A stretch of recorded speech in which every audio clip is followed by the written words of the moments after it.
Well, hello everyone, and welcome to today's webinar entitled Lessons Learned from Technology Adoption, Moving into the Digital Age of Farming. I'm Chris Boomsma, Director of Education at the American Society of Agronomy and Soil Science Society of America. It's my privilege to kick off today's webinar and serve as moderator before handing it over to the speakers. So before we get started, just a special note that we haven't had to do in quite a long time, except for a few recent webinars, and that's this. There is a ton of demand right now for GoToWebinar, GoToMeeting, and other virtual meeting services.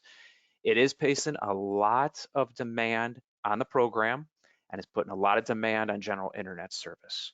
We did have last week a little bit of an issue with GoToWebinar and internet service that caused us to have to terminate the webinar and re-record it.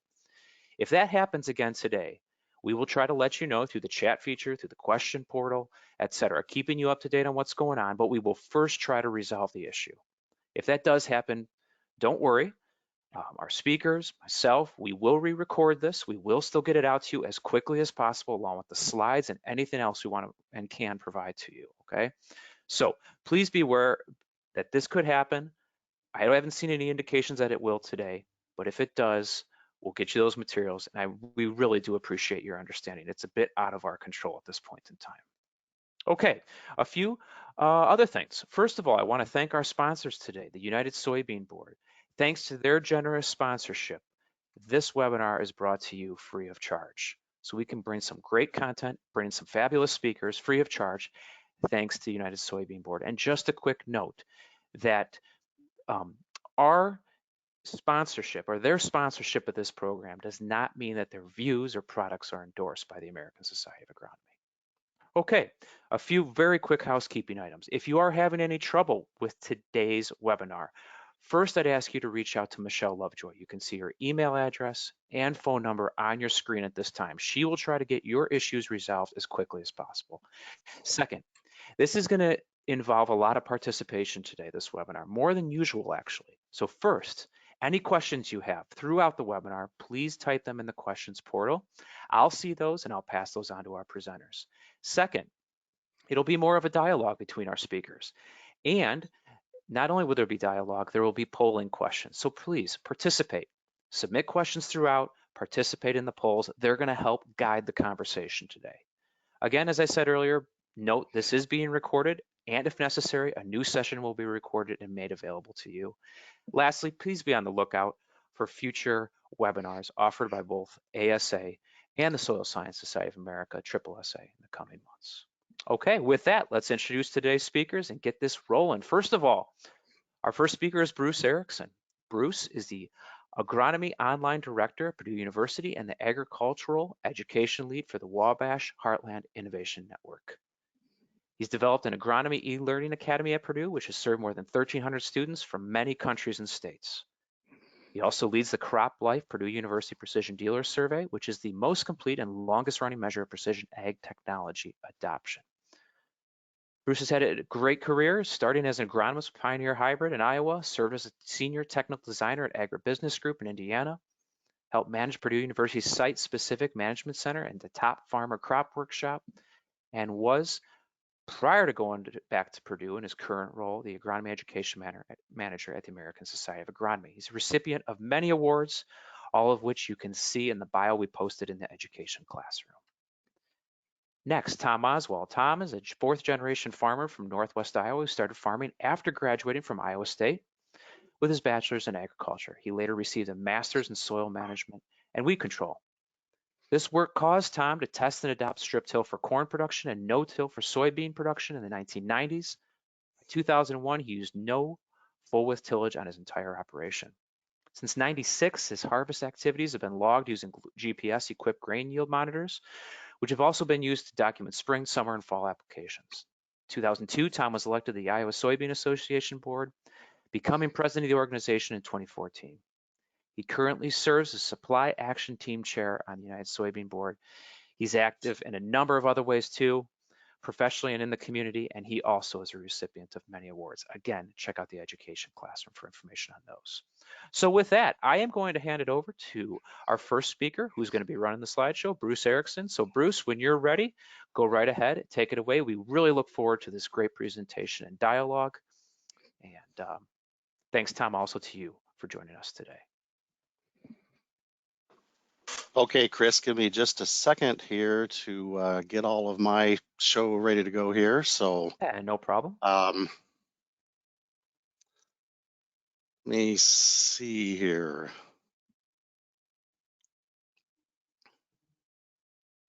Is this where While I you're doing tease the that, guy is trying to get it going, or do I wait till later?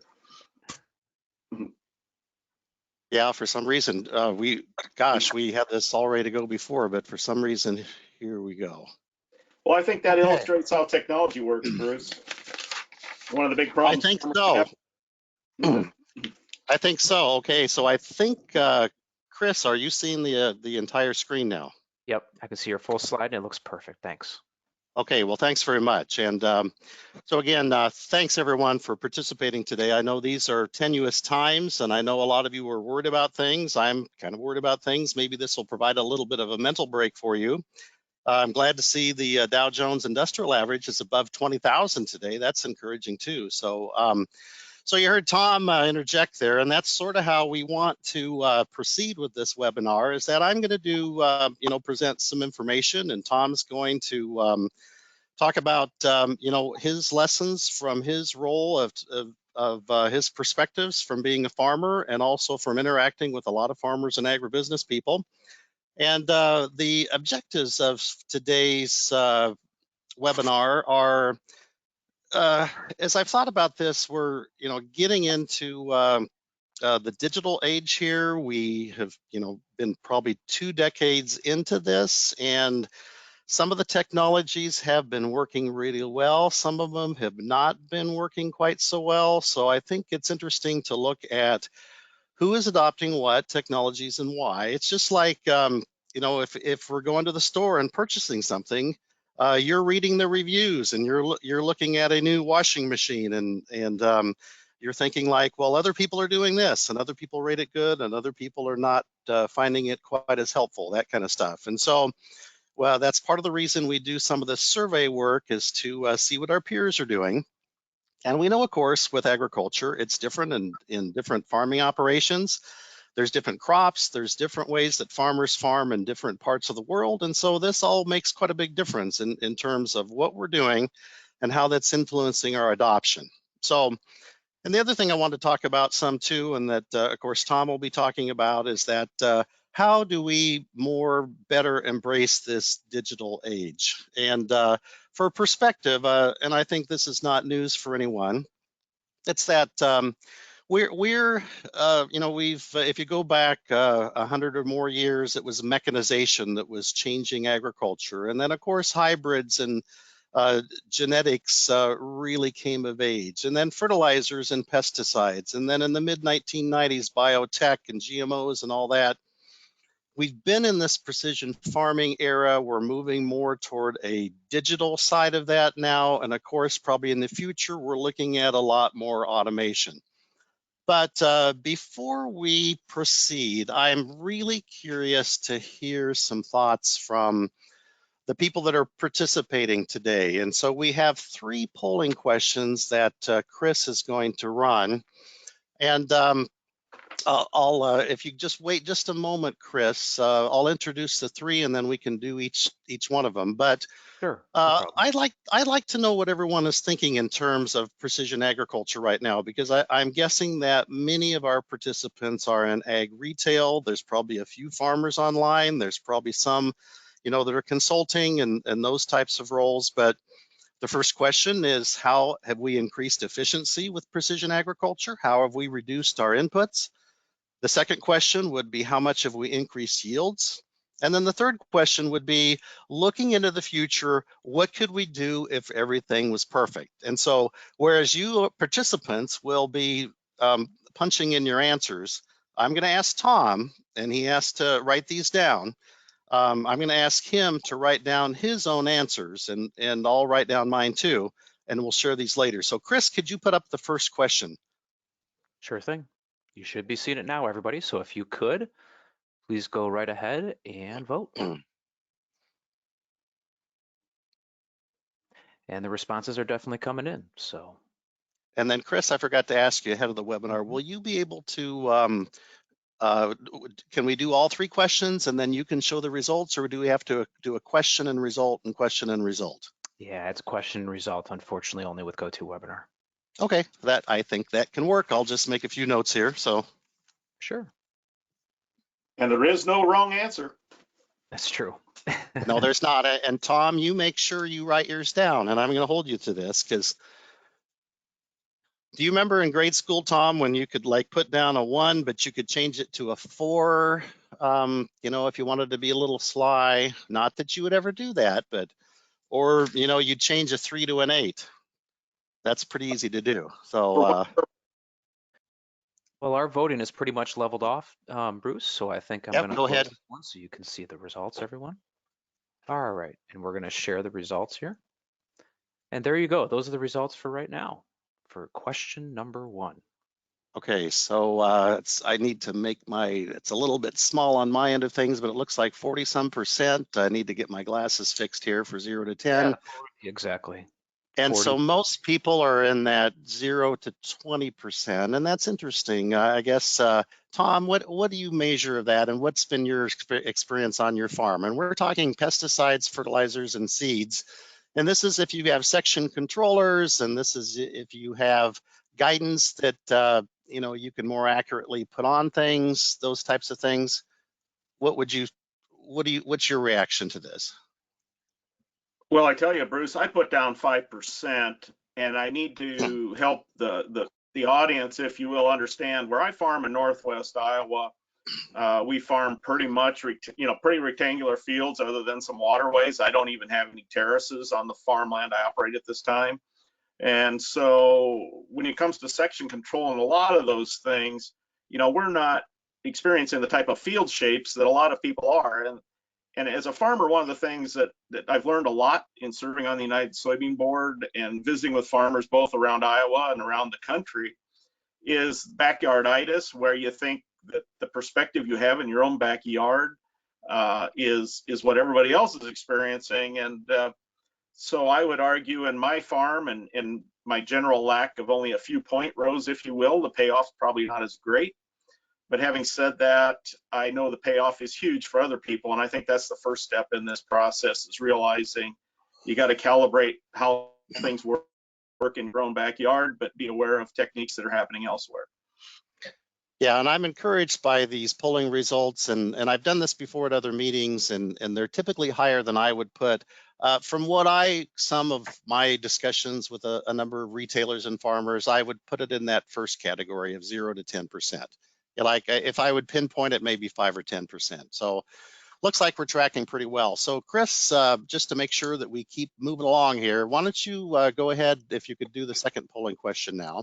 And so this one speaks to yields and how much of today's precision farming tools allowed you or your customers to increase yields. And so that's really on any farm, of course, and go ahead and put in your answers now. And Tom and I will write them down on paper too.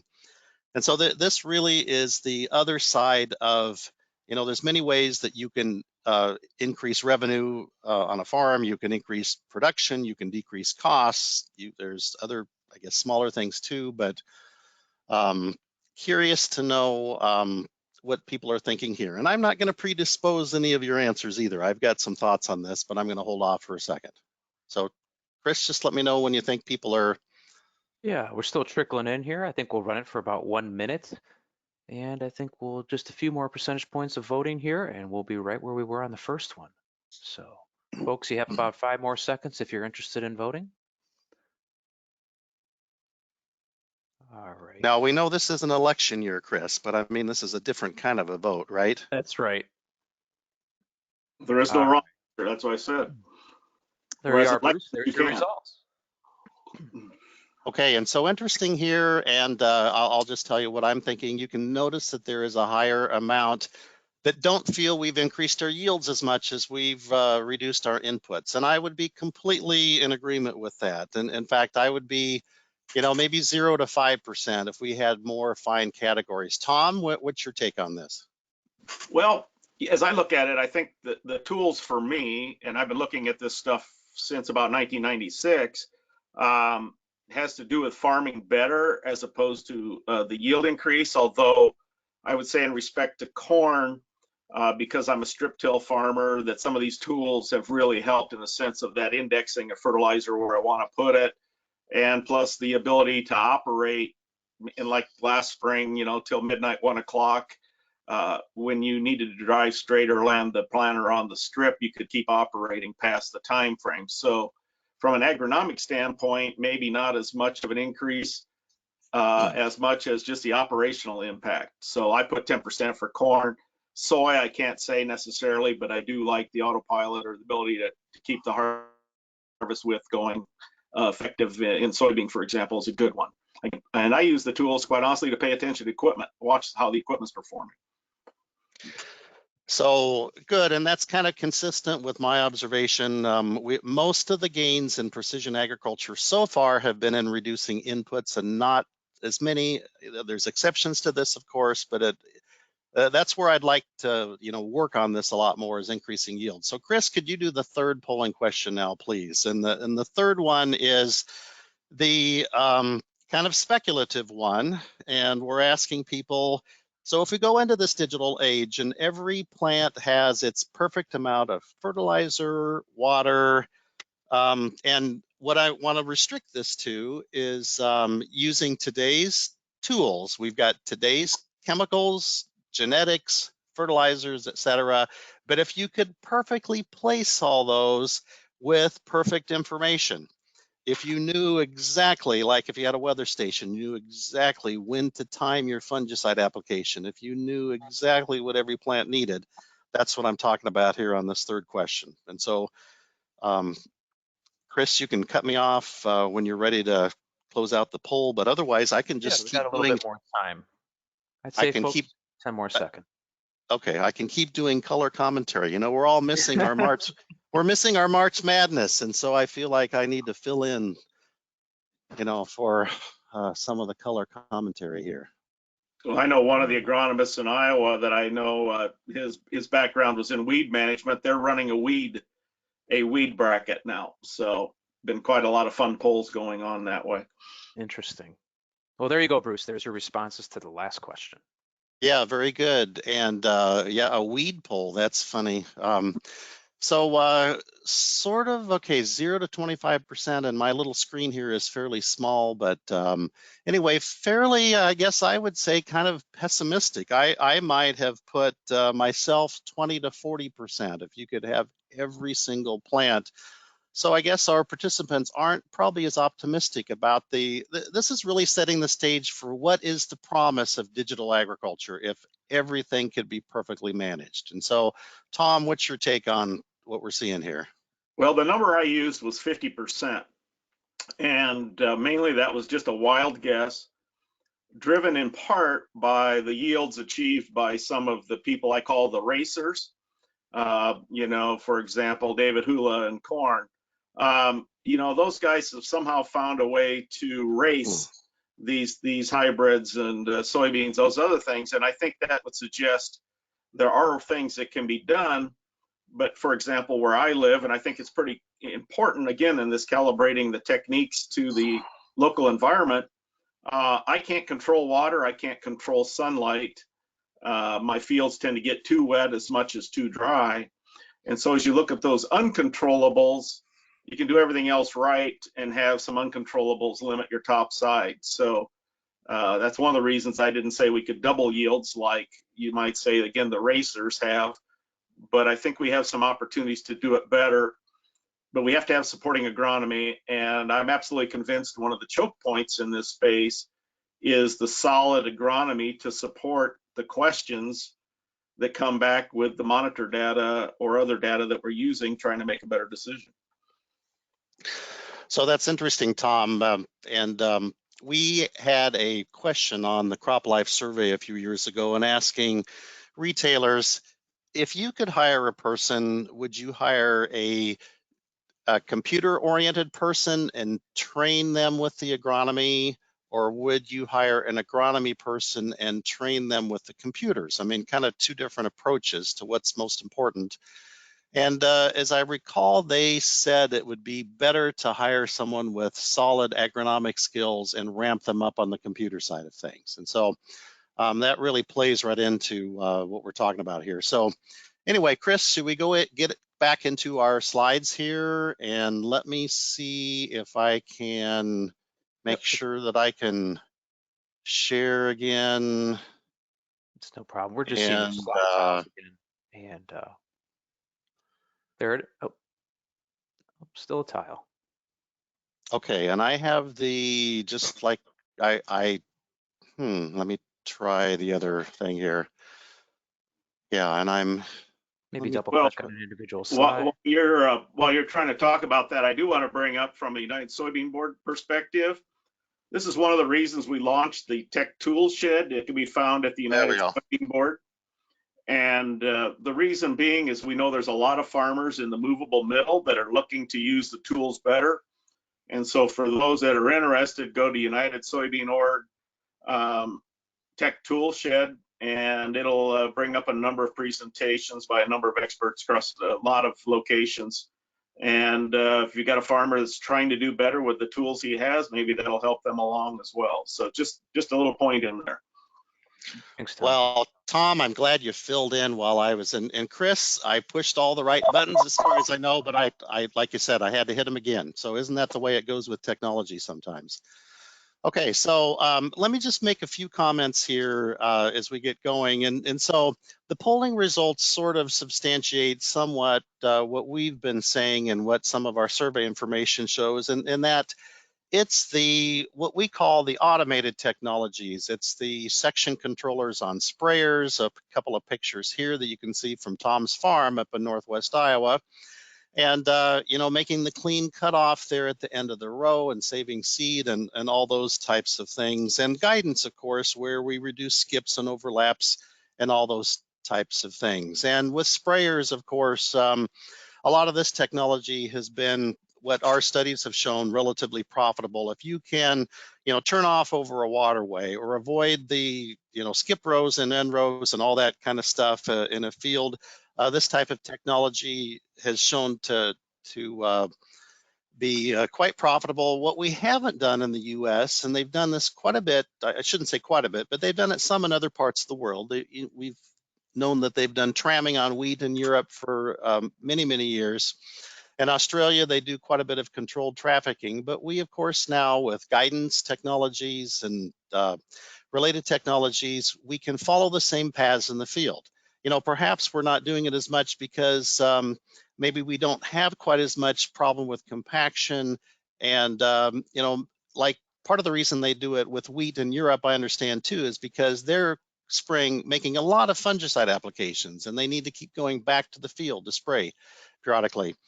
Tom and I found it interesting that, this field you can see was planted at an angle, and so they're not doing, I guess, pure controlled trafficking, but they are doing some of it.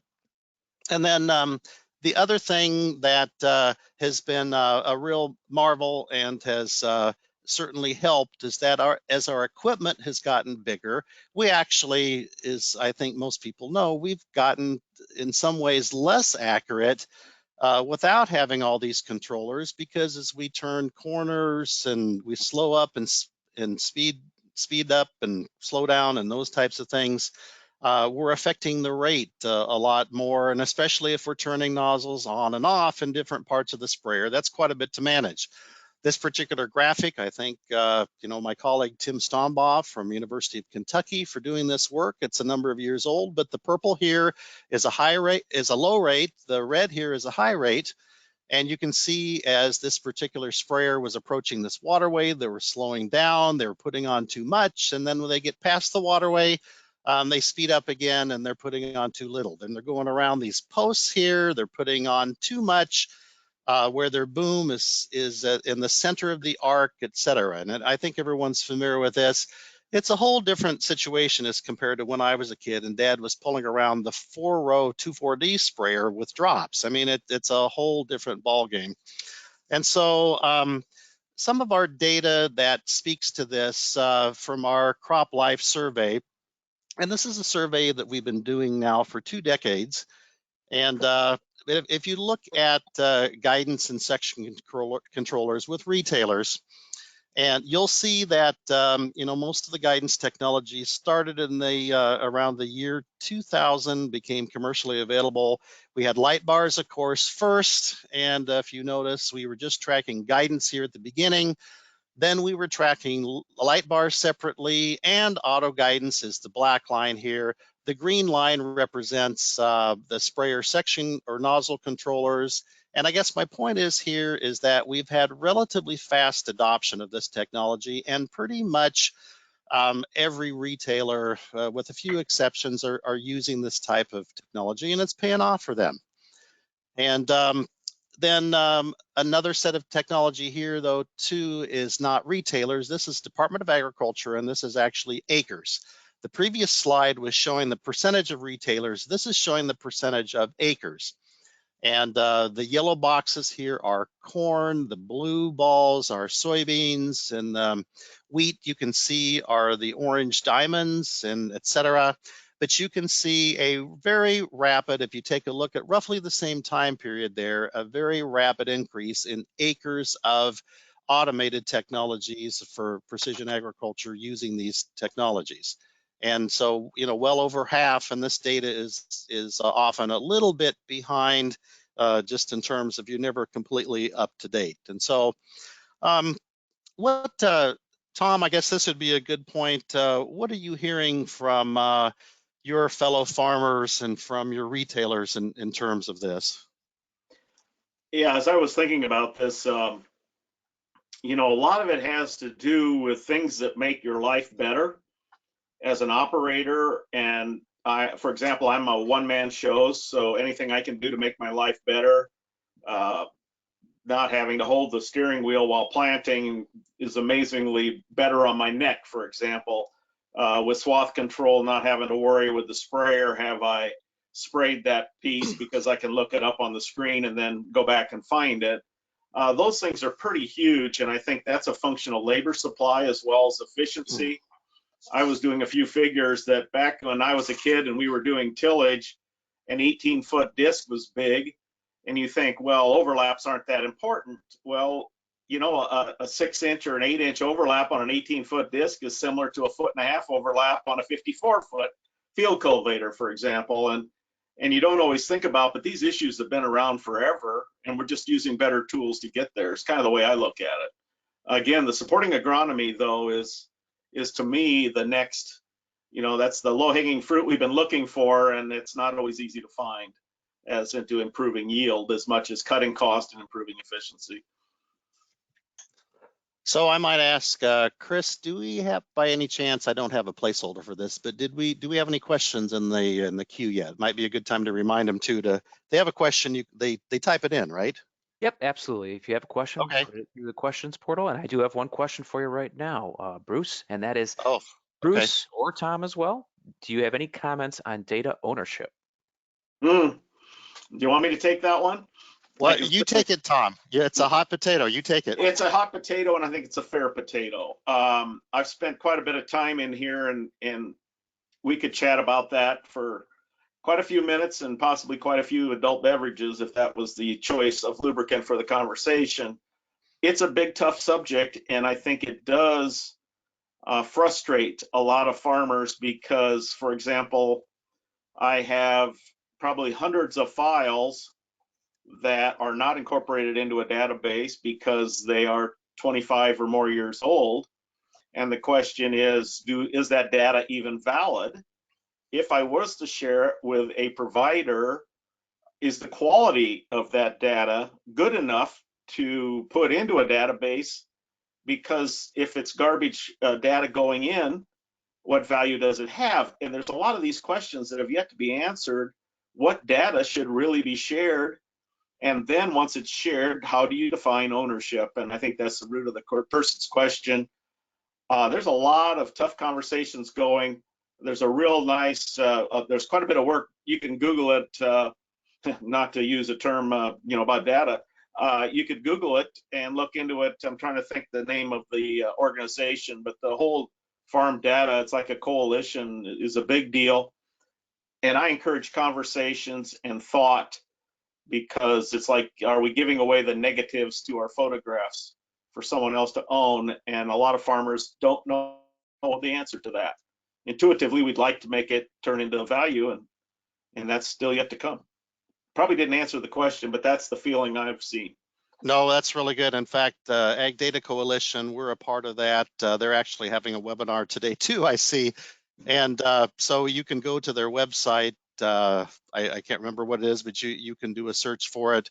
And then, Tom, USB funded a whole series of stuff on your tech tool shed. You mentioned that earlier. And I was part of that project, and we have posted a number of things in terms of data and data sharing and who owns it and all that type of stuff. And some of the questions are between a landowner and their tenant. Well, I mean, who owns that? And I guess one of the things that we can say is that, it's probably might be good to have that in your leasing agreement. Another example is like with a custom applicator. If you have data from your equipment, but you're on someone else's farm, who owns that? So some of those are covered there. So I fully agree, Bruce, because one of the things that I personally took as important, I used to do about 1,000 acres of work for neighbors, now passed away, and that land has moved into other. But the point is, I'm planting his crop. I have his records of what seeds were planted where, what insecticides or whatever may have gone on with that seed. I kept all those records for him as part of the custom work I was doing. And then I would come back on at least part of the fields and be the custom harvester as well. And, that's his data. And what was my place to do? There was really, I had no right to share that. I could have somebody come up to say, I'd like to rent so-and-so's farm. You got the data. No, you can't do that. And so there's an ethical element of this that I think is being improved, but even 5 years ago wasn't well defined. What are the ethics of data? No, there's all kinds of questions, and that was an outstanding question, so I appreciate that. But let's continue on here because I'm looking at the slides and I want to make sure we get through this. And so, Chris, I didn't touch anything, but I noticed it went to the slide sort review, but it looks like we're back again here. So maybe it's the bandwidth, but I'm just tickled today that, it appears, at least from my end, is that we're making this happen, even with all the kids, homeschooling and all this kind of stuff today and all the online education going on. But so what I want to think about now is we've talked about the automated stuff. So where do we need to go in the future with precision agriculture, with digital agriculture? And where a lot of the frustration that I hear from a lot of retailers and growers is this whole site specific thing. And of course, we already asked the questions about lowering costs and increasing yields. And so it's been really difficult. I was part of, I'll reveal my age, I was excited in the mid 1990s, but we didn't fully realize, all the potential that could happen.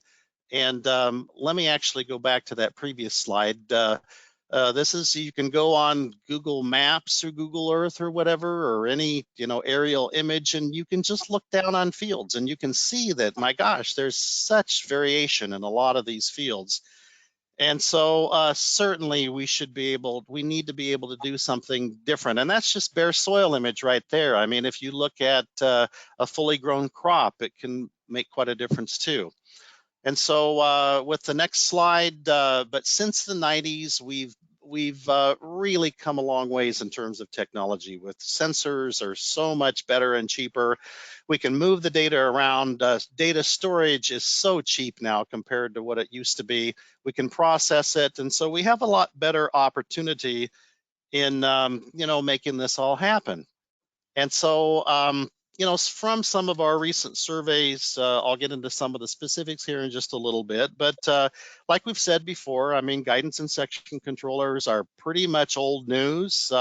It's quite profitable there, but it's the knowledge intensive technologies where we have to sense something in a field and analyze it and do something. We're lagging in that area. And around the world, we're lagging in that area. We also see on our data that there's a big promise for drones or UAVs, but at present, we're not seeing that they're necessarily paying the bills. And we also see a big uptick in our hopes for precision pest management. We're doing quite a bit of precision fertilizer management, and we're doing variable rate seeding. But on the horizon, of course, is the whole pest situation. So as compared to some, we're back to the crop life survey information here. And if you can see on your screen, and I don't expect you to absorb, there's too many lines on that graphic, but what I wanted you to see is to see the general, I guess, horizontal lines for many years in our crop life survey. These are all the sensing technologies: gritter zone sampling, yield monitors, satellite drone imagery, all kinds of sensor stuff. We went along for many years without a lot of upward progress. But again, as you notice to the right there, and then as we get to the end, those are projections where those lines become dotted. And that's what the dealers were saying would be happening 3 years from now, 2019 versus 3 years from now. And so you can see, though, that the upward slopes were not what we saw with the section controllers and with guidance. Taking a look then at where we decide to do something about this. Okay, we can sense it, we then need to analyze it, and then our way that we deal with this is we put on a different amount of fertilizer, a different amount of lime, or do something different with seeding or whatever. And again, the red's fertilizer, the yellow is lime, the purple is pesticides, the green is seed there, but you can see a lot of uptick in the last few years, and a lot of what people are thinking is promise for the future. And if you look to the very right there, you can see that the biggest area of increase from dealers that they project in the future is they really think that variable rate pesticides are going to be a big deal. Incremental increases in fertilizer, seeds, and liming from a variable rate standpoint. And so, and I think part of that is there's been a fair amount of chatter in terms of technologies to sense weeds and to artificial intelligence to distinguish between species and all those types of stuff. But let me contrast that, though, to what we're seeing, what the USDA is seeing. Do you remember the guidance graphic where most farmers were using guidance? This is the, most acres had guidance. This is acres where they're doing any variable rate technology. The yellow is corn, the blue is soybeans, the orange or brown diamonds are wheat, etc. Notice, though, that there is really a lack of adoption across the US in terms of variable rate technology. And I'm sure if you're in this business, you have noticed the same exact type of thing. And that is part of our frustration. We know that there are some success stories, but we know that there's a lot of opportunity for growth. And so let me tap into Tom, and Tom is going to bring me to reality here as the person that actually farms and has what I would call capital on the line. I can talk all I want and I'll still get the same salary, but you've got money on the line, Tom. What's your observation on all of this sensing and variable rate, and what do you hear is working and not working for you and your colleagues? Well, for personal experience wise, I've been looking at this whole space going back to the actually a little bit to the early 1990s. I remember a supplier that would drive stakes into the field to set up his sample grids and then would align by those stakes. So a lot of this stuff has been going on forever. They talk about the pilgrims and the fish at the base of the corn plants, And so precision ag's been going on forever in my mind. Now, having said that, going back a few slides of yours, I noted that turning data into knowledge. I'm wondering, do we have the knowledge to turn the data into action? That's the key. And again, I think from an agronomist standpoint, that knowledge is really, really important. So for example, what you have up here is my a lime prescription for a 220 some acre field. This was actually spread not that many weeks ago based on a sample from 2017. But, does that necessarily, I know that the technology will allow me to even out the lime needs of that field, but do I know that that's going to actually pay or improve yields? That's the fundamental agronomy that's missing. I think our tools and toys have outrun our ability to make good decisions by having the base data and the eyes in the field to say, well, that's cute, but it didn't pay, you know, and I think I think the professionalism of the agronomists out there is still a key baseline as a farmer. You know, they need to decide between selling a service and providing good agronomy such that that service pays. Now, Tom, as I recall, you have a degree from Iowa State. Is it an agronomy degree, or do you do your own agronomy, or do you hire that out? No, I do. For example, I hire my soil sampling. My VR work on the P and K side is done by my local elevator. I do have VR technology capabilities in both my strip till machine as well as my planter.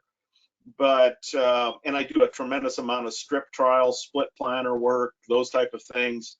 And right now I'm kind of on a pause, keep learning, but the variability of my soils, and I think that's critical. Again, knowing your local condition is so much less than like that field by Garden City, Kansas, that has a circle on it. You know, maybe I've got a 25 bushel an acre variability in a normal year, not 100 bushel an acre variability in corn yield. And so that all has to be calibrated in. But my background, when I did my master's work, was looking at weed management and soils, and that's what led me to moving everything to strip till, no till. I hope that answered your question. Yeah, it did. Let me just throw gas on the fire here, though. And I'm an agronomist, you know, and so this is very near to my heart. But I think I can ask this question. But as we get into artificial intelligence, you know, what do you see the role of the agronomist? Will it possibly decrease if we have data that feeds in and helps us better make these decisions? What's your thought there? The human element of agriculture is going to change, in my mind, as it has changed for a long time. I was thinking about, you know, when people used to do so many more of the activities. So I think the open mind to change within a career is pretty important. And I think this will impact farmers as well. How many people are still milking their own cows with their own hands versus either hiring someone else or hiring a robot? And I think the robotics in the future, I know a farmer in Alabama who was telling me at Commodity Classic, watching his combine self-adjust as it went through a field totally amazed him. And I would consider this farmer to be ahead of me in his prescription, his precision ag curve. He built a lot of things himself early on in the 90s. When he told me how amazed he was, that really set the bar as like, some of the stuff is real, but he said watching his combine self-adjust, he said he just never seen anything like it. And again, he's been around. So our wonder years may be still ahead. Well, I hope these new artificial intelligence tools help make us better decision makers instead of replace us. I guess that's what I'm hoping, at least for the near future, you know. So Well, yeah. And Tom, I'm sorry, I got your map in a little bit crooked there, I see. I didn't Well, notice no, that actually, yesterday. I think the map is slightly tilted in the slide. Oh, but in the slide. Okay, yep. But if you look at the map itself, as many who have used SMS or one of these other mapping Yeah. tools, you know the world isn't square. So, but north is Yeah. north, that map. Yeah. Well, I know that there was a major correction line went through Northwest Iowa there at Correctionville. So Yeah. That's anyway, south of 30 miles. yeah, exactly. So Chris, any questions before we get into our last segment here? Yeah, just a few. I don't want to go over all of them just because I think you folks will run out of time if we keep doing that. But Yeah. That's Bruce's fault. Yeah, here's Yeah, one. it was my idea to mix in the questions. Right, I'll give you just one for right now. How about what are your thoughts on the slow adoption of drones for capturing imagery? I know it's a little necessarily unrelated to some of the things you're talking about, but yeah, we'd like to hear your opinions. I've got on that space. I know a lot of farmers that own drones. I think there are places where the drone's power is incredible. For example, I never thought about it. I don't have a 20,000 acre pasture, but if you're trying to manage cattle in a 20,000 acre pasture from the ground, it's pretty hard. With a drone, you can really leverage human capability. in a quarter section or that 200 acre field that we just had up. I walk stuff like that pretty readily. I think it's probably good for my health and also my learning. But having said that, the ability of getting that image of the field, I've worked with some people doing that. And again, the supporting agronomy and knowledge, that mix of what the farmer knows, what the image says, and combining together to what it means to then take action is the critical component. And we have yet to develop those kinds of conversations where all elements are kind of married together to get value. Clearly, a lot of service providers with drones can do some really cool things, such as when you identify a spot where maybe your rootworm control is not working, which may indicate that you have a resistance problem going on in that type of genetic resistance, for example, the rootworm. Those things are very powerful. We just haven't quite calibrated what it means yet. And I think those are improved conversations in the future. That human element, again, is going to be important. Yeah, and I'll just add my 2 cents worth. We do quite a bit of work with drones. In fact, we have a full-time person here that's working on them. In fact, this afternoon, we have a whole drone class we teach to undergraduates. And, drones are one of the 3 major ways that you can get imagery of a field. That you can put similar sensors on an airplane. You can put similar sensors on a satellite. And so I guess I would encourage people, there's some advantages and disadvantages of each one of them. The drones are nice because you can go out and fly them yourselves, and you can get instant imagery back. And just like Tom said, what you see is sometimes not a direct measure of doing something. And it's been often, there's some special cases where you can do some certain things that have been very successful. But, in terms of flying over large amounts of land and putting a decision layer in, we're probably not quite there yet. So anyway, Chris, let's keep another excellent question. Let's keep going on here. Let me just, I'll throw out some more food for thought here, and then Tom and I can argue about it in a nice way when we get to the end of this here. So back to this crop life survey. And by the way, the survey is live right now. We're doing the 2020 version right now. If you haven't done it, you may have gotten an email from Paul Shrimp. And so click on that, and please, or you may have gotten a letter in the mail. Click on that.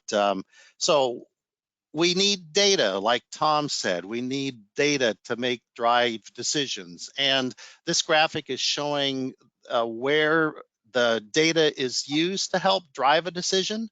And Tom even says, of course, it needs to be turned into action too. But you can see that for the most part, P&K decisions, liming decisions, nitrogen decisions are high up there. The green is it's a major influence. The blue is some influence, some in terms of overall hybrid and variety selection. And you can see then they taper off from there. But it's sort of like fertilizer is one of the most important things. And so what do we need to do in the future to help drive these decisions? I guess one of the things that I'm not going to go through all these, but we need to make it easy, I guess, is the sum total of a lot of those bullet points, is that we need to make sensing easy. We need to make the analysis as easy as possible. We can't be spending hours behind a computer screen if we're expecting to have a profitable dealership or a profitable farming operation. A couple things that I realized I didn't have on here too is that, of course, rural connectivity is a concern. And then that third bullet point is there's the agronomic need, as you can see here.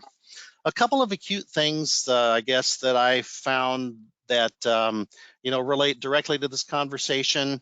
In addition to making it easy, we sometimes don't have a good match between what we're measuring and what we're hoping to do. And I think most people would say that the old soil survey maps were wonderful for their day, but they're probably not what we need for today's precision agriculture. This is an aerial image with the yellow lines are the soil mapping units in eastern Indiana.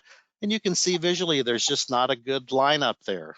And so these lines, we know that soils don't change directly on one particular line. They fade in and fade out. And so, we need more detailed information compared to that. We know, of course, that our soil sampling is in many cases not specific enough. We are largely doing 2.5 acre or 1 hectare grids for liming, phosphorus, and potassium soil testing.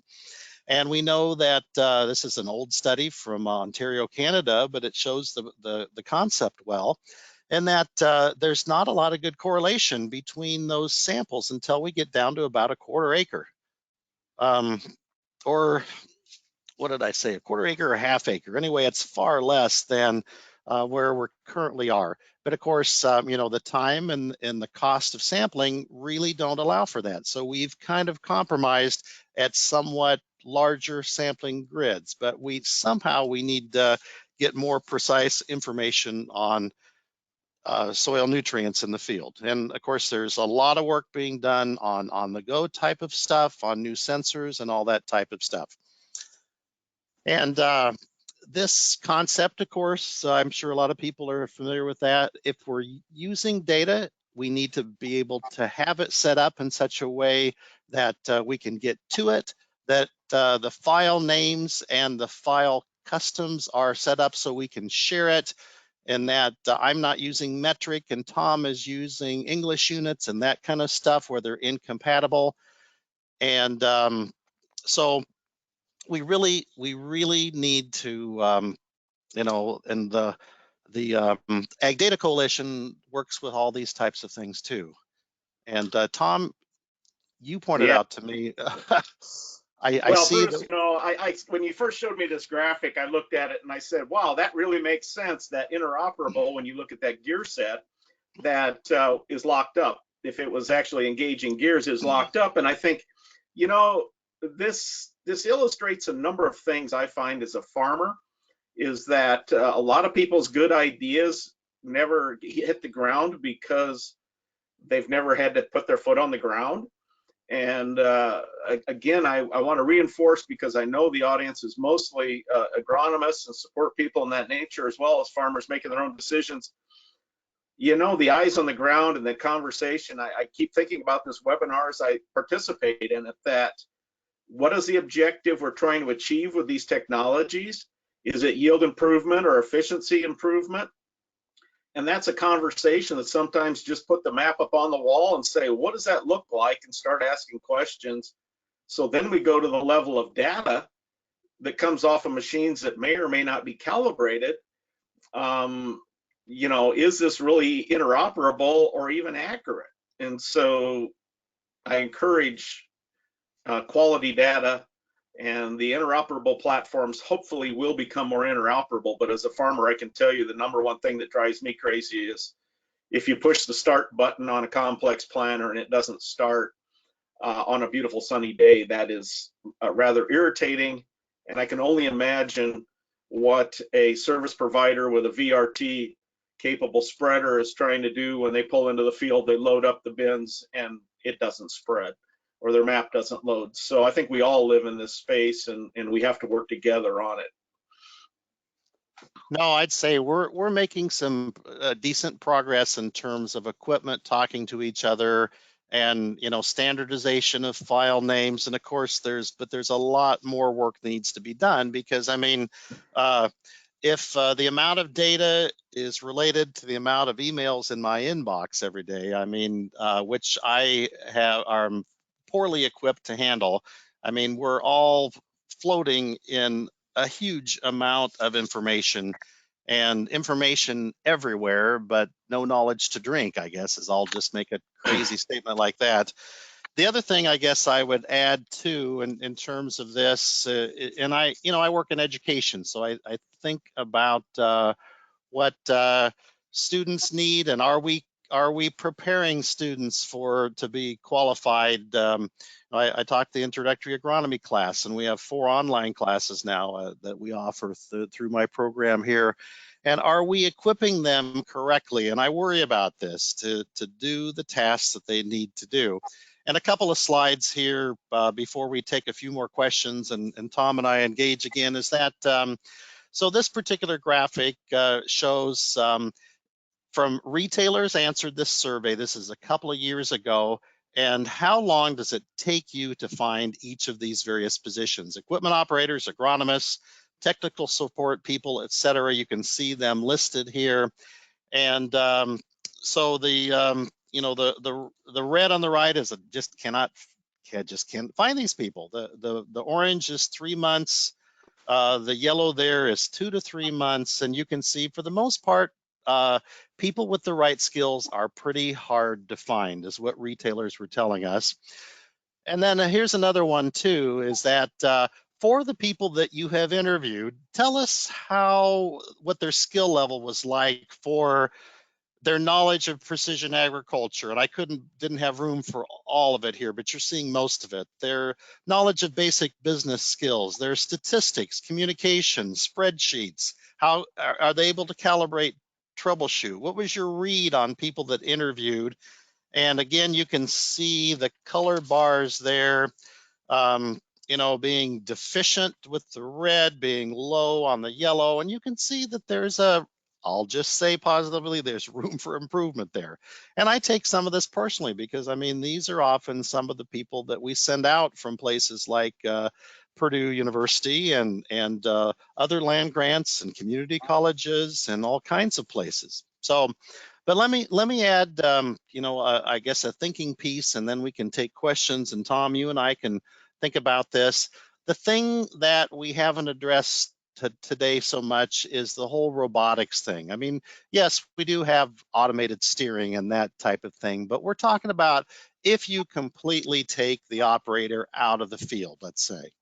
If you're just managing a fleet from your farm setup there, and you're watching these little dots move on the map in your office, Tom, and you've got these little fleet of things that are out there weeding or fertilizing or whatever they're doing, they don't need a healthcare plan. That's hopefully they might need a maintenance plan, but that's one thing that as my mom often said, it's the devil that you don't know that's going to get you. And just like with this coronavirus, I couldn't have anticipated this, and how this robotic thing could really change how things are on the farm. And so, Tom, I need to let you have some time to react and tell me I'm full of baloney if you want to.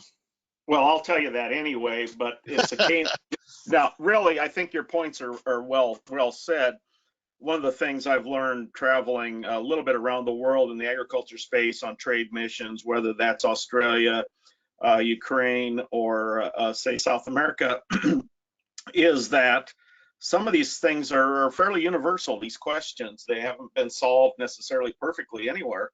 And in fact, depending on the adoption curve, I know in Ukraine, met with an individual that worked, it was a US-based company that was delivering seeding solutions to rather large scale operations in the sense of 1 million hectare type farming operations. And they talked about how the precision ag controllers that are used in the United States, they actually strip them off because they don't have anyone that can fix them. You can fix the roller chain to drive the seeding drive, but you may not be able to fix the CAN bus crash, or maybe the individual that drives the tractor is pretty good with a one button RTK swath control to make sure the tractors run straight, but they may not be ethical people dumping the seed in the bin that the sensor is saying planting back in the office 200 miles away. And so there's a number of issues around the world with this, but generally everyone intuitively recognizes that these things can work. It's how to use that tool. Is a claw hammer the right solution to the thing you're trying to pound on? And so I find that pretty universal. People are still pretty important in this whole equation. There's no doubt about it in my mind. So Tom, Tom, I asked you this the other day, and let me ask it again. But how big is what's your biggest horsepower tractor on your farm there? I know you're in my strategy, because of strip till. Oh yes. Is I don't want a lot of high horsepower sitting around. My broad viewpoint, and I've spent a little time in agricultural history, I think cyclically we are due to move to smaller, lighter pieces of equipment, in the sense of my grandfather and his brother owned the threshing rig and the large tractor that pulled the 12 bottom plow, for example. But I think the game changer for them is when they deployed the regular farmall, the farmall concept, the ability of tools to do multiple jobs around the farm. That's my base strategy, based around the 200 to 250 horsepower tractor, because with strip till, a grain cart, and the fact that I use RTK to pull 8 rows of strip till equipment and follow it with a 16-row planter, I get some functional similarities. And I think what we're going to see with robotics is a lot of small things doing the job of one big thing, but the footprint is actually lighter because they're smaller. I think there's a number of cool things coming in this space. And that, Tom, I'm glad you brought that up, because that's already happened before in history. The first tractors were in the late 1800s, and they were these humongous steam-powered things, like in the Red River Valley, from what I understand, what I've read about that. But the typical farmer didn't get one until they were smaller and had rubber tires, and like in the 1930s and 40s. Am I right on that? That's when I think my mother's family is from Northwest Iowa. I think that's when they got their farm. But let me go back to my question. Let me word it a little bit differently. Say some of your what's a big tractor? What's the biggest tractor on some of your neighbors' fairly good sized farms now? How many horsepower? Oh, I don't know. I know there's a number of the quad track size tractors, a number of 4-wheel drives, some of the larger, wide ranging custom operators will have multiple quad tracks. So, but you're pretty sure you're pretty sure we're destined for smaller tractors, and I would say that I would agree with you. Well, I think the key thing is, if you look at ag history, it is how do we leverage the human mind and the human labor? And we can replicate that now. Would you rather go back to adding a column of figures, or would you rather use a spreadsheet or an accounting program? And I think these are technologies that are coming, but the human element, it's actually technology used to leverage the human in the precision ag space. And that's the mindset we need to have.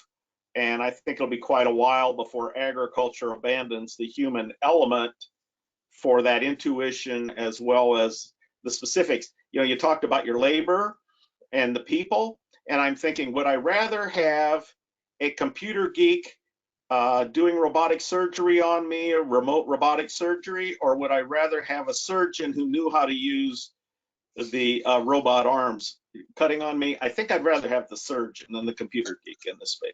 Tom, that brings it home really well, and I sure as heck want the surgeon, not the computer geek. So anyway, why don't we, Chris, if we could see if I know you have questions that are waiting, and so there are plenty of questions. Yeah. Okay. Anything else, Bruce? Let me ask you, are there any other slides you're going to want to get through before we finish for today, or do you just want to take questions the rest of the time? No, and I think I've need to have a reward because it's 1:03 and I'm on my last slide. So. All right, excellent. All right, we do have a variety of interesting questions across the board related to technologies, so I'll just give you this one. For growers that have been using guidance, section control, and yield monitors for several years and now want to take the next step with precision ag, such as VRT, what should that grower do next to make this next step?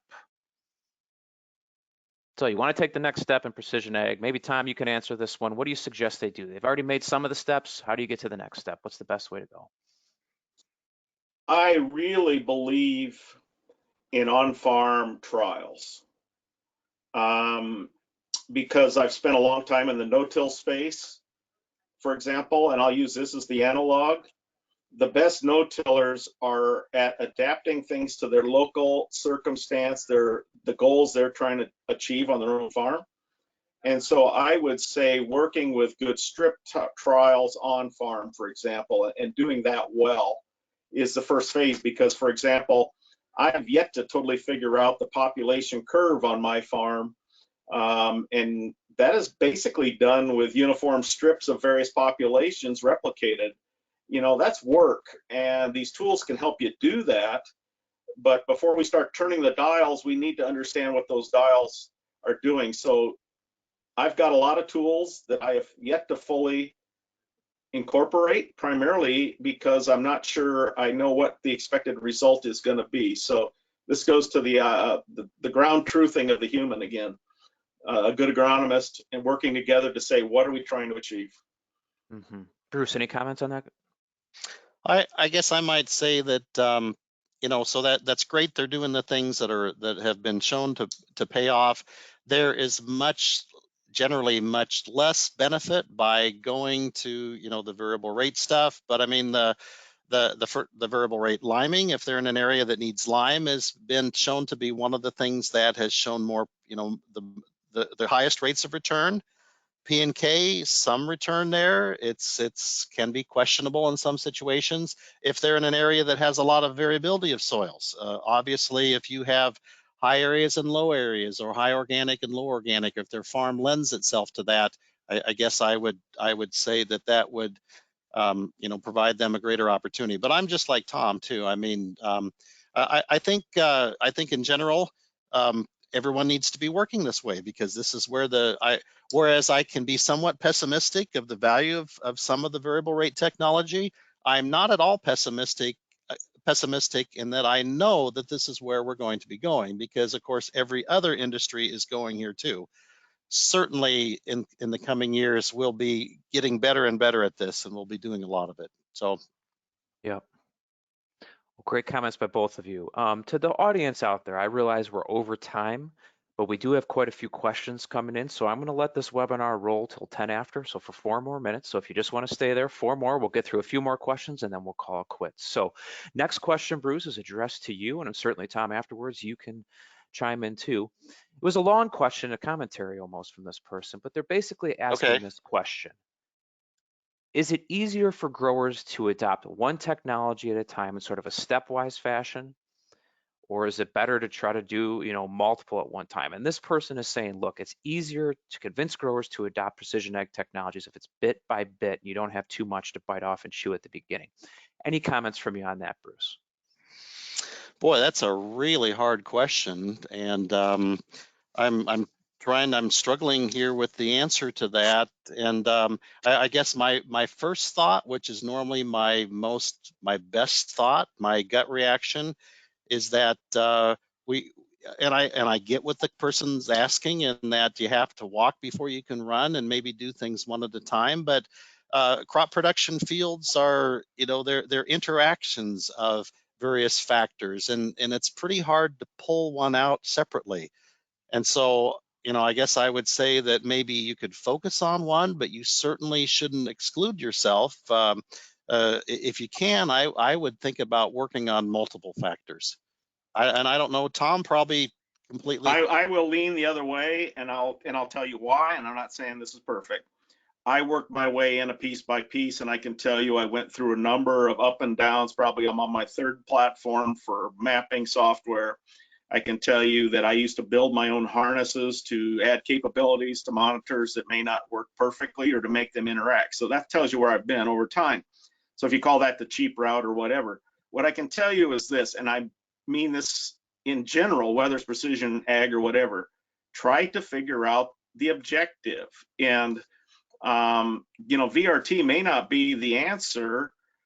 VRT seeding where your problem is drainage, for example. So I still believe strongly in starting from the choke points. Where are the choke points? Because throwing all the money, you can spend so much money on this stuff that has such a very rapid depreciation curve. Really focus on that. The yield monitor is obvious if it's well calibrated in giving you a digital picture, but don't expect to have it yield miracles. The same way with the planters. Yeah, the row shutoffs are really cool. They save seed, same thing. But yet it still boils down to the objective. Please start with the objective and work backwards, and then fill in the pieces. That's my take on this thing. Great. Well, Thank you, Tom, as usual, you've got the answer that I guess I feel better about your answer than my answer.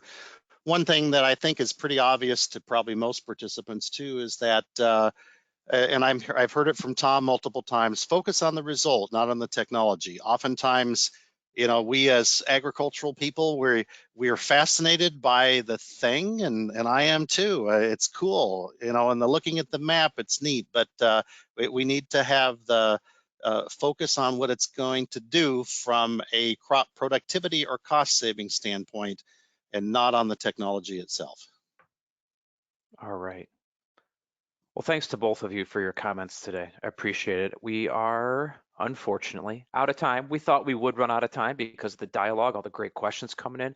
One final question for both of you. I'll start with you, Bruce. Do you want to share your contact information via slide, or would you just like to recite it verbally for the folks? Because we do have a lot of questions that came in that are pretty specific, and I think that they're going to want to reach out to each of you potentially individually. So give out what you're willing to give out, if you don't mind. Oh, I mean, you can share it, of course. Anyone can just search for my name at Purdue University and they'll find me.